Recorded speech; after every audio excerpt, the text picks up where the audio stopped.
Hi there, it's Rob, and we're inside Sacramento Zoo. Wow. So thrilled to be the first to be able to show you what's happened at the zoo since closure. So many new animals. That may look like a fig tree, but look what's in it. What?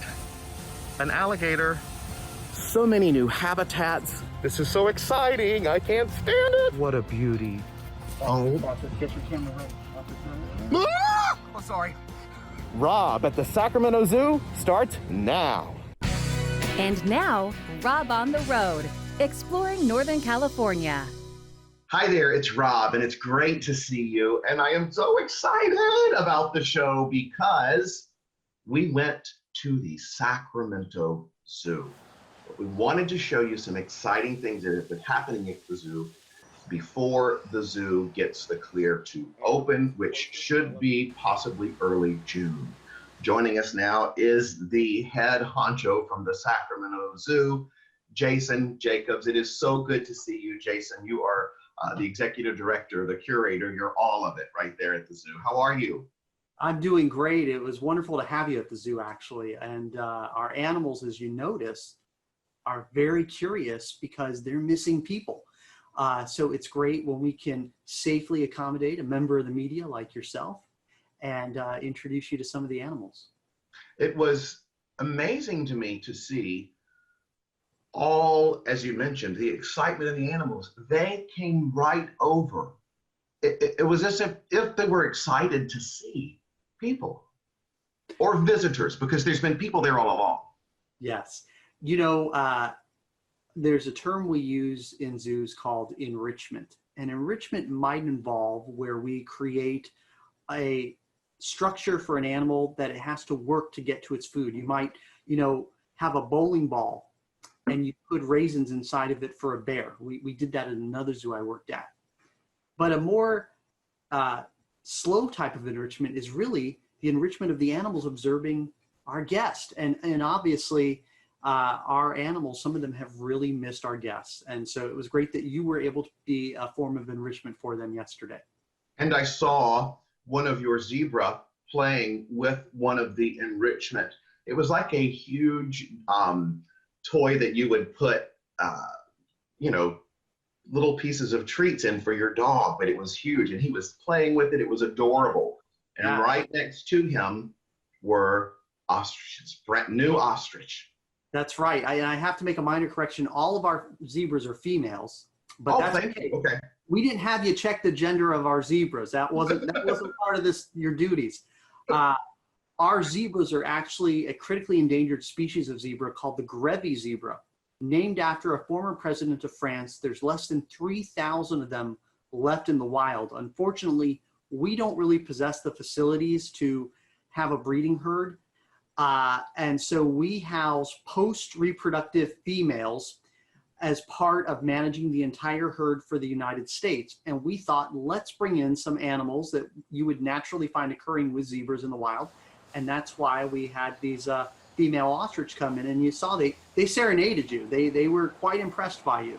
Well, they're so sweet. They were doing their movements, and all of that.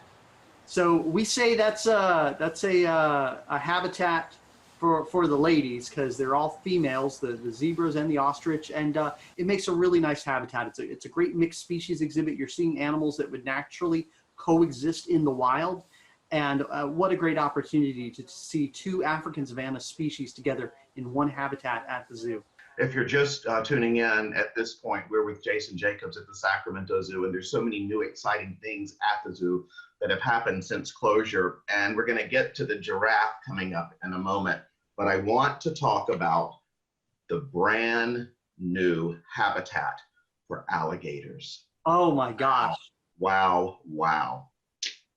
Well, here, what we did is we took one of the ponds. At the front of the zoo, there were two ponds. One houses the flamingos, the other housed different waterfowl, different species of ducks. We moved the ducks over to live with the flamingos. They coexist just fine. And we decided we wanted to make something really impactful and exciting when you get to the entrance of the zoo. And You did it. We renovated it to house a group of alligators from Florida. And I have to tell you, When we made the decision to shut the zoo down on March 13th, about an hour before we made that decision, the alligators have left Florida for California. Wow. They made it here in record time without incident, and we unloaded them into the new exhibit on St. Patrick's Day. These alligators live there. There's one under a fig tree just hanging out. And then it gets up and it walks over to the pond and goes in and disappears. Disappears underneath the water. It's wild. It's incredible, and it's a great habitat for them.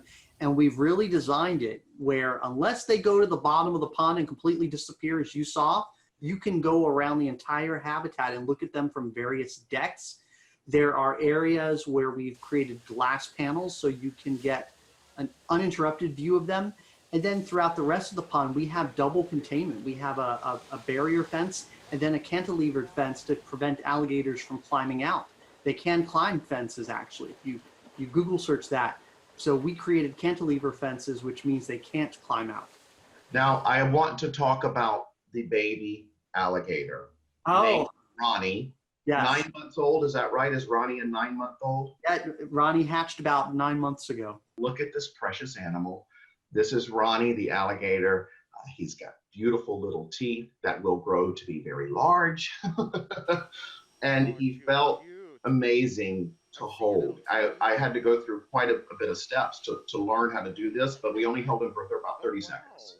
Yeah, I mean, as you saw, our professional animal care staff was right there to train you, because you've been to the zoo many times. You've worked with our keepers.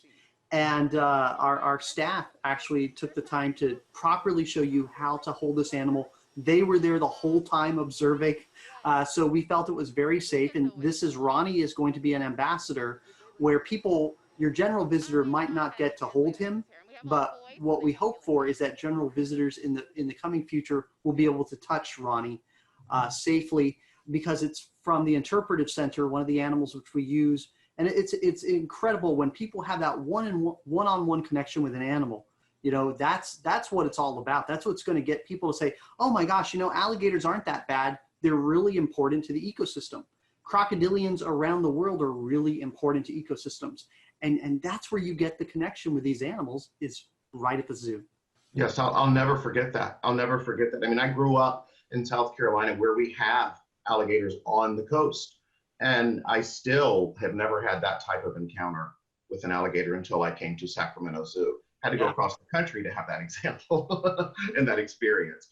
Also, as you mentioned, the Interpretive Center, or the IC animals that are there. And there was a beautiful bird that one of your handlers was walking through with, and the bird was so happy to start to get out and about again and see people. We had a great interaction with that bird.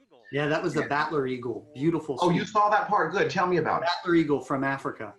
It was beautiful, gorgeous animal, and we got right next to its gorgeous, respectfully next to its gorgeous face, its beak, and its feathers, and it's just the most gorgeous colors. It felt like, I've been to the zoo a zillion times, but it felt like a new experience, as it does every time.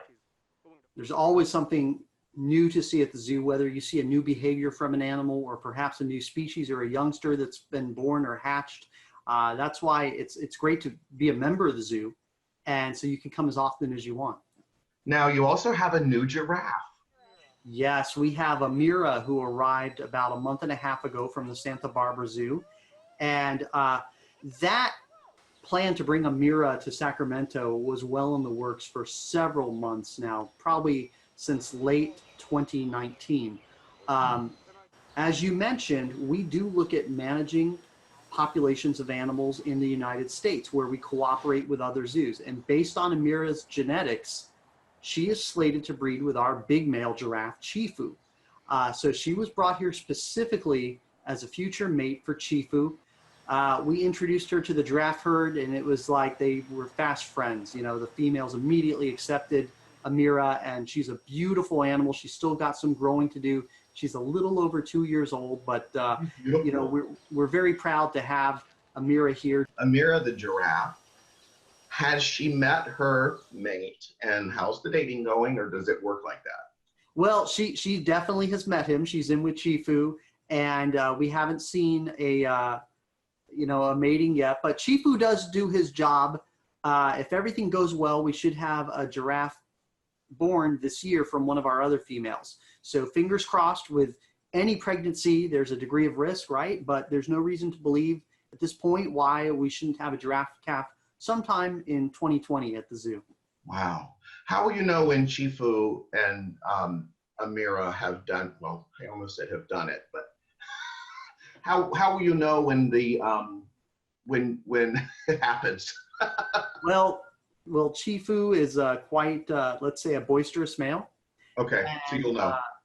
We are able to keep an eye on him throughout the day with the females, and we have staff stationed in that area. It's a high traffic area of the zoo, and our staff keep an eye on them, and so we try to monitor that situation as closely as possible.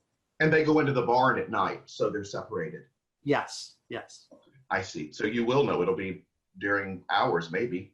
During the day, yes. You get a free show at the zoo. It's nature.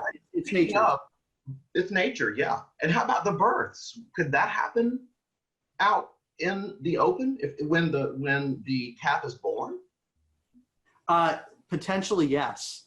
But what we would try to do if a calf is born, if we see a giraffe is going into labor, we would try to isolate it in the barn. I can tell you that there are cases in other zoos where large mammals have given birth on display in front of the public. That's an amazing experience. But for the safety of the mother and the calf, and so our staff could intervene if necessary, because we always try to plan, right?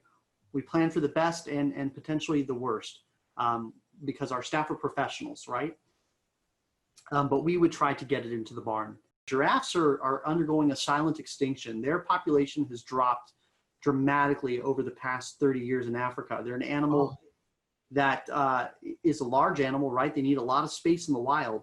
And we support conservation programs in Tanzania to help monitor populations of giraffes in the wild. In fact, we had a contingent of donors go along with our director of animal care to Tanzania last November to meet up with our conservationists in the field.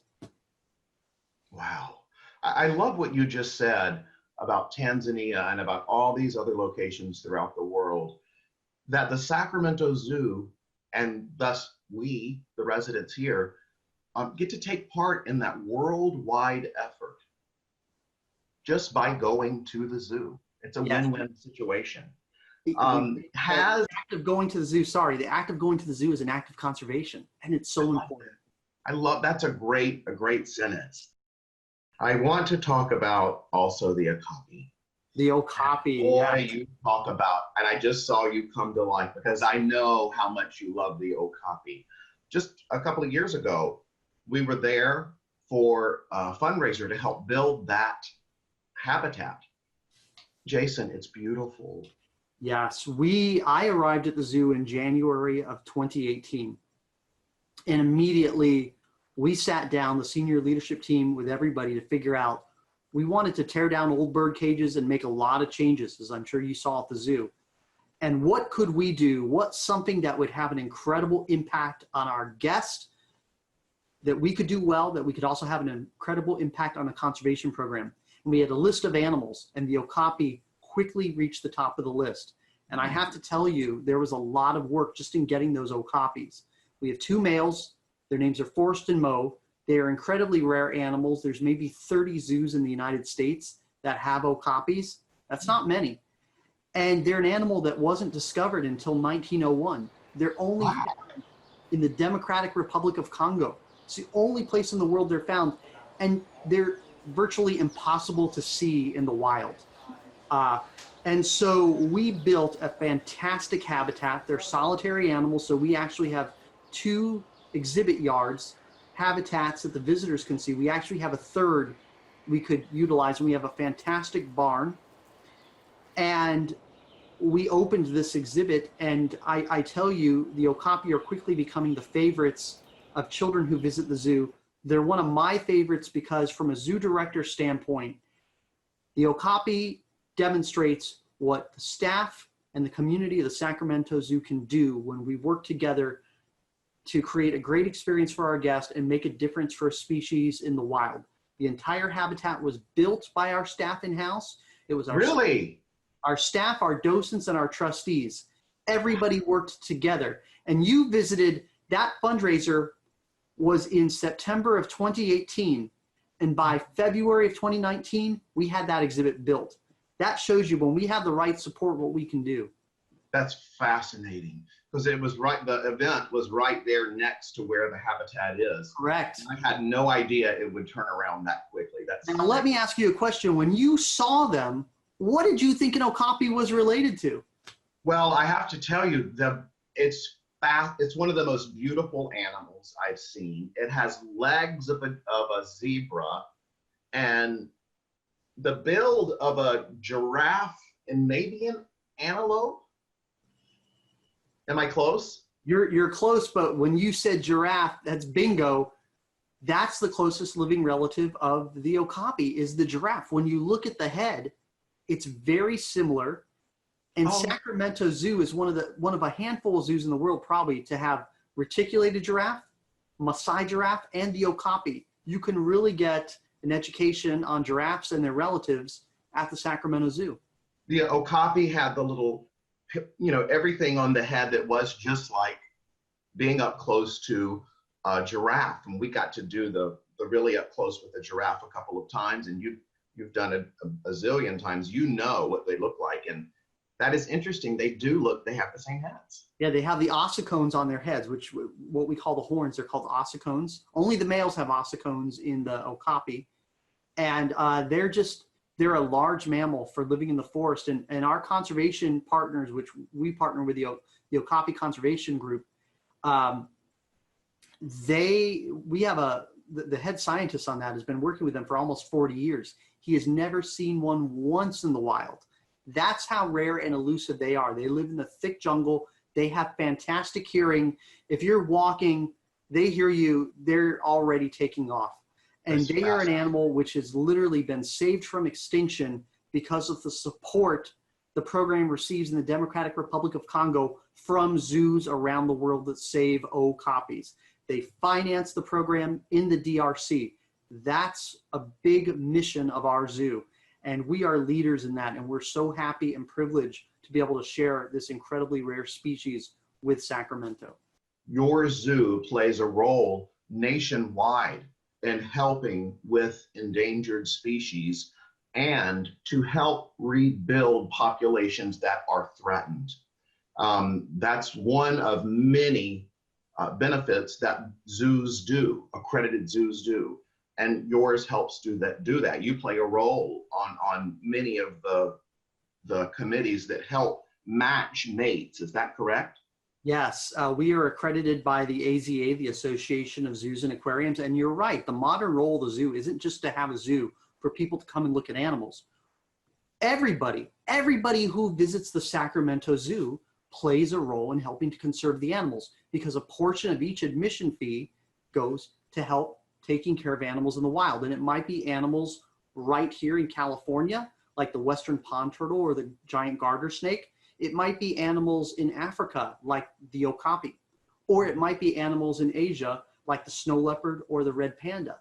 And so part of being a modern zoo is utilizing the business of being a zoo and utilizing some of those profits because we are a nonprofit, but utilizing some of that revenue to help animals in the wild. It's very important. It's part of our mission. And to be quite honest, wild animals are facing a lot of challenges. The animals in zoos are ambassadors to those animals. And there have been cases of endangered species being bred in zoos and reintroduced to the wild. In the state of California, the best example is the California condor. I mean, that's an incredible example of zoos playing a pivotal role in conservation. I love that. Also, lions. I'll tell you one thing, I've never been that close to a lion. I've never heard a man scream as loud. That was one thing. You had to tell the staff that everything was okay. I'm sorry, I didn't mean to scream like that. But it jumped right up in your face, and I would not have traded that for the world. Well, and it was kind of a shriek, and I have to say, as the mischievous zoo director, I said, just stand over here for a minute and see what happens. And Cleo, our lioness, jumps up, and she enjoys doing that with the guest. As you saw, the area where the lion is at, the habitat, was formerly divided in two for lions and tigers. We made the really tough decision in 2018 to send our last tiger away because, quite frankly, the area isn't large enough for lions and tigers. It's an area that was built in 1961, and we felt, let's do the best we can for one species of cat and double the living space for our lions. And we doubled it. We got rid of the mesh. There's no more mesh. And we created this nice glass front with a nice rest area in the front for the lions that keeps them cool during the summer and warm during the winter. And I mean, your reaction yesterday when you saw these, I mean, they're huge when you see them up close. They're huge. You know, I've been around a lot of lions throughout various locations and shoots, but I've never been that close as far as with glass right there. And the glass is thick, Yes. but you feel like you're right next to it, and it gets right in your face. You can see the majesty, the volume, the energy. You can see the energy of the animal. Its power. They're incredibly powerful animals, and that glass, as you mentioned, it's over an inch thick. It's very safe. We were very fortunate that River City Glass donated that glass so that we can make the lives of the animals better, that we could double their living space. We have a lot of friends who help at the zoo. We're very fortunate, but it really creates such an amazing, one-of-a-kind experience when you're nose to nose looking at a lion, and they're looking right back at you. And you know, they're ones that, especially the female, Cleo, she definitely misses stalking our guests through the glass. I'm very comfortable when that glass is there. You know, she's definitely the hunter, where Kamau, our male, is more laid back, just hangs around. And I know there's people who are going to be watching this who are going to learn about them and maybe be inspired to make a difference and help animals. And that's the best thing. That's the joy for me. And this is difficult to pinpoint, but it looks like you could be opening soon. Yes, we have been working, the California Association of Zoos and Aquariums. We had a meeting with the governor's office to talk about reopening plans for zoos, and we could be reopening very soon. Obviously, it's a fluid situation, so the best way to find out is track us on Facebook or Instagram, or visit our website, and obviously we'll be putting out a press release when we have the orders to reopen. Okay, well, speaking of animals, I just wanted to show you. Oh, there you go. Butters, my little lion. And this is Butters, who was asleep just now, but he wanted to say hello. Well, hello, Butters. Nice to see you. And thank you for all that you do, Jason. You are a wonderful, wonderful benefit to this community, and we are better for having you. Well, thank you. And I really, I tell people that being a zoo director is like being an orchestra conductor. It is the orchestra, which is the staff, the volunteers, our members, our trustees. They're the ones that make the magic happen every day. We have an incredibly dedicated staff at the Sacramento Zoo and people who support it. And I'm just fortunate to be the leader of it. They're the ones who make the magic happen. My job is to get them the resources they need to make that magic. Well, you're doing a good job. Thank Jason Jacobs with Sacramento Zoo. Thank you so much for joining us. It's been such a pleasure to have you, and we look forward to the reopening soon. We'll see you soon. Thank you, Jason. Bye-bye.